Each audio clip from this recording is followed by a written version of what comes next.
J'ai exercé le métier de fleuriste pendant une trentaine d'années et je me suis aperçu que beaucoup de mes clients ne savaient pas réceptionner les fleurs. Je vais par quelques conseils vous aider à réceptionner un bouquet chez vous et à les mettre à l'eau correctement. Vous revenez des courses avec votre bouquet. Voilà, pour moi c'est la chose primordiale à faire.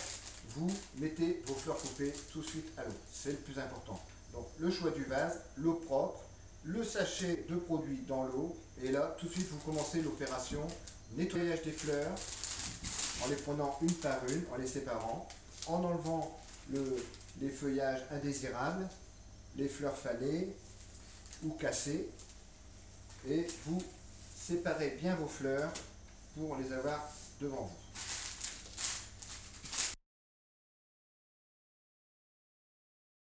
De votre bouquet, souvent les fleurs ne sont pas nettoyées. Ainsi, vous pouvez voir une fleur qui est ici cassée. Donc, l'idéal, c'est de la supprimer. Voilà. Vous enlevez les feuilles sur le côté, surtout celles qui vont être dans l'eau. Car tous les feuillages qui vont être dans l'eau vont se gâter et polluer l'eau. Et ainsi rendre l'eau impropre à la consommation de la fleur.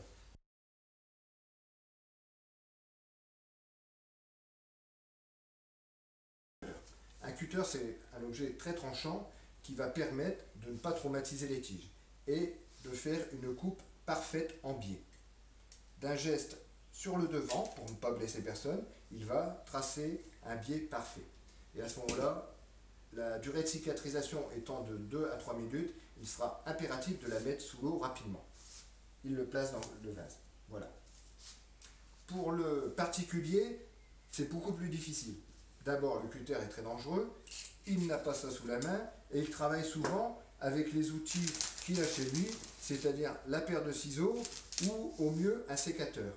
À ce moment-là, la coupe va être plus délicate puisque on peut le voir avec un sécateur, en coupant la tige, on appuie sur les tissus et les tissus se remplissent d'air, ce qui fait que l'air va bloquer la circulation d'eau et on va diminuer la capacité qu'a la fleur à prendre l'eau. Pour ce faire, l'idéal c'est d'utiliser, je dirais l'idéal et l'impératif c'est de couper sous l'eau. En effet, en coupant sous l'eau, c'est de l'eau qui va rentrer dans les vaisseaux et à ce moment-là le circuit d'eau ne sera pas altéré. Vous placez la fleur dans la bassine, vous prenez votre outil tranchant et vous coupez sous l'eau. Voilà, je presse la tige, je coupe, et là, c'est de l'eau qui est rentrée dans les tissus, et donc je peux, à ce moment-là, placer la fleur. Voilà. Là, pour moi, c'est les conditions idéales de mise à l'eau des fleurs, c'est-à-dire la coupe en biais est importante. Pourquoi? Si vous avez une fleur avec une tige coupée droite, la surface de captation de l'eau est circulaire.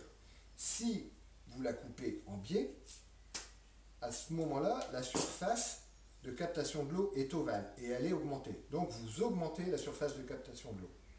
En plus, si vous posez cette fleur dans un vase, avec une coupe droite, elle posera et le support du vase, le fond du vase va empêcher l'eau de remonter dans la tige.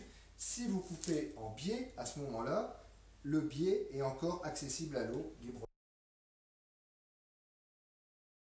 Pour faire votre bouquet convenablement, il est toujours plus facile de placer les feuillages qui sont un peu compliqués à diriger. Donc toujours couper sous l'eau, hop, et on le place dans le bouquet. C'est un des premiers éléments à placer dans le bouquet.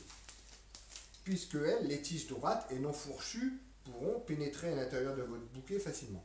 Donc je coupe sous l'eau et vous voyez, là je peux placer ma fleur où je veux, elle se présentera correctement, je ne suis pas embêté. Alors que faire l'inverse, placer cette branche fourchue dans votre vase, là vous allez avoir des complications et souvent abîmer les autres fleurs. Donc on commence toujours par les branchues pour placer dans votre vase. Voilà.